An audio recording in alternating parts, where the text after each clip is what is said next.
হরে কৃষ্ণ ভক্তবৃন্দ, আজ 14ই সেপ্টেম্বর, বাংলা 28শে ভাদ্র 2024 শনিবার।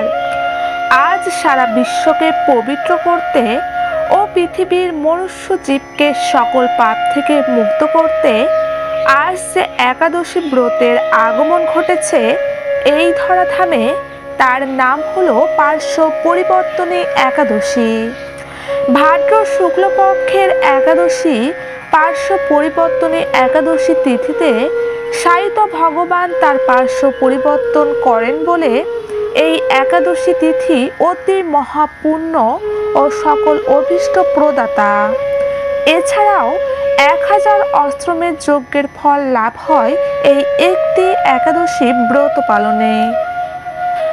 আজ অনেক কৃষ্ণ ভক্তরাই হয়তো মহাপুণ্য ফলপ্রদ এই একাদশী ব্রতটি আজ পালন করছেন। বন্ধুরা, আজ এই একাদশী ব্রতটি পালনের পাশাপাশি অবশ্যই ভগবানের কাছে নিজেকে আজ সমর্পণ করতে হবে। ভগবানের সেবা কাজে আজ নিজেকে ব্যস্ত রাখতে হবে। বেশি বেশি করে কৃষ্ণ নামমালা জপ করা, গীতা ভাগবত পাঠ করা বা শ্রবণ করতে হবে।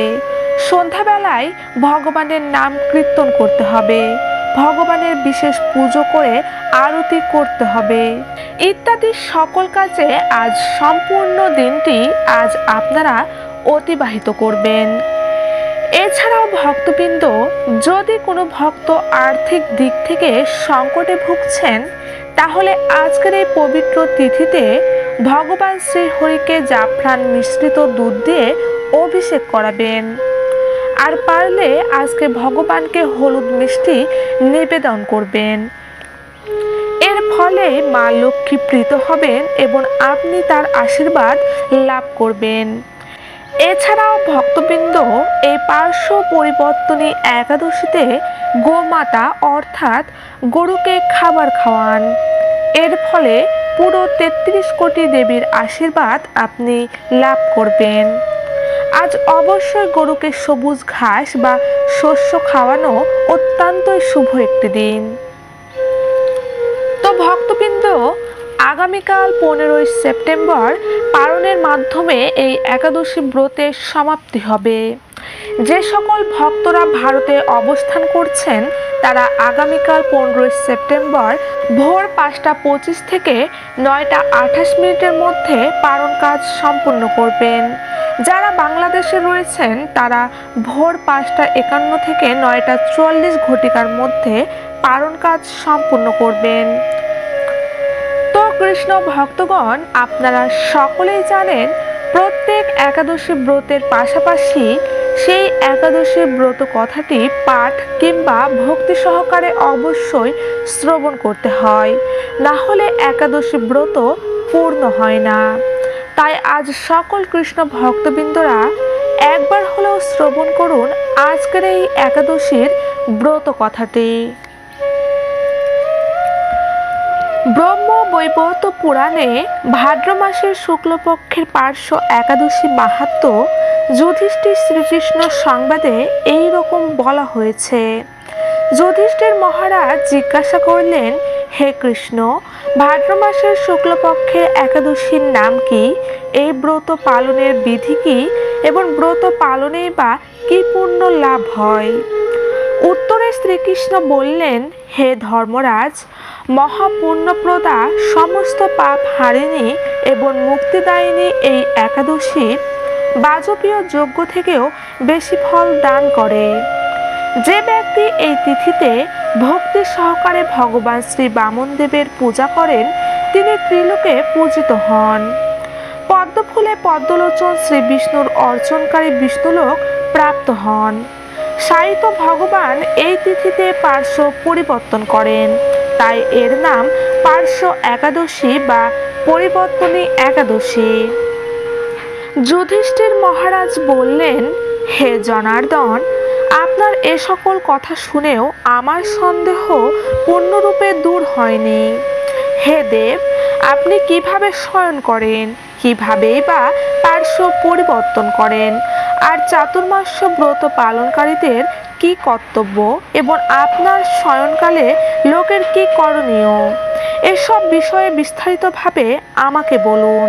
আর কেনই বা দৈত্যরাজ বলিকে বেঁধে রাখা হয়েছিল তা বর্ণনা করে আমার সকল সন্দেহ দূর করুন। শ্রীকৃষ্ণ বললেন, হে রাজন, দৈত্যকুলে আবির্ভূত প্রহ্লাদ মহারাজের পুত্র বলি আমার অতি প্রিয় ভক্ত ছিল। সে আমার সন্তুষ্টি বিধানের জন্য গো ব্রাহ্মণ পূজা ও যজ্ঞাদি ব্রত সম্পাদন করত, কিন্তু ইন্দ্রের প্রতি বিদ্বেষবশত সকল দেবলোক সে জয় করে নেয়। তখন দেবতাগণ সহ ইন্দ্র আমার শরণাপন্ন হয়েছিল। তাদের প্রার্থনায় আমি ব্রাহ্মণ বালক বেশে বামন রূপে বলি মহারাজের যজ্ঞ স্থলে উপস্থিত হলাম। তার কাছে আমি ত্রিপাদভূমি মাত্র প্রার্থনা করেছিলাম। সেই তুচ্ছ বস্ত্র থেকে আরও শ্রেষ্ঠ কিছু সে আমাকে দিতে চাইলেও আমি কেবল ত্রিপাদভূমি গ্রহণে স্থির থাকলাম। দৈত্যগুরু শুক্রাচার্য আমাকে ভগবান রূপে জানতে পেরে বলি মহারাজকে ওই দান দিতে নিষেধ করল, কিন্তু শ্রদ্ধেয় বলি গুরুর নির্দেশ অমান্য করে আমাকে দান দিতে সংকল্প করল। তখন আমি এক পদে নিচের সপ্তলোক, আরেক পদে উপরের সপ্তভুবন অধিকার করে নিলাম। পুনরায় তৃতীয় পদের স্থান চাইলে সে তার মাথা পেতে দিল। আমি তার মস্তকে তৃতীয় পদ স্থাপন করলাম। তার আচরণে সন্তুষ্ট হয়ে আমি সর্বদা তার কাছে বাস করার প্রতিশ্রুতি দিলাম। ভাদ্র শুক্লপক্ষে একাদশীতে ভগবান শ্রী বামন দেবের এক মূর্তি বলি মহারাজের আশ্রমে স্থাপিত হয়। দ্বিতীয় মূর্তি ক্ষীরসাগরের অনন্ত দেবের কোলে শয়ন একাদশী থেকে উত্থান একাদশী পর্যন্ত 4 মাস শয়ন অবস্থায় থাকেন।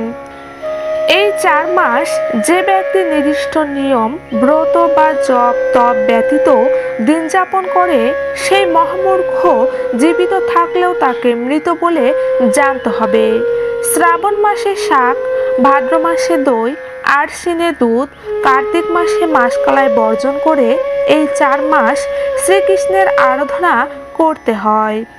প্রতিটি একাদশী ব্রত যথাযথ পালন করতে হয়।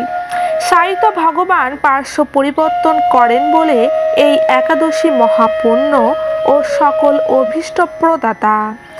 এই একাদশী ব্রত পালনে 1 সহস্র অশ্রমের যজ্ঞের ফল পাওয়া যায়।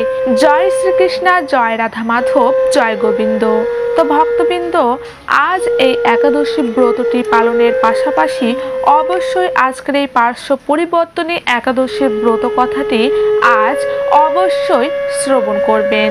সকলে ভালো থাকবেন, সুস্থ থাকবেন। জয় শ্রীকৃষ্ণ, জয় রাধা মাধব, জয় গোবিন্দ, জয় রাধে, জয় রাধে, জয় রাধে।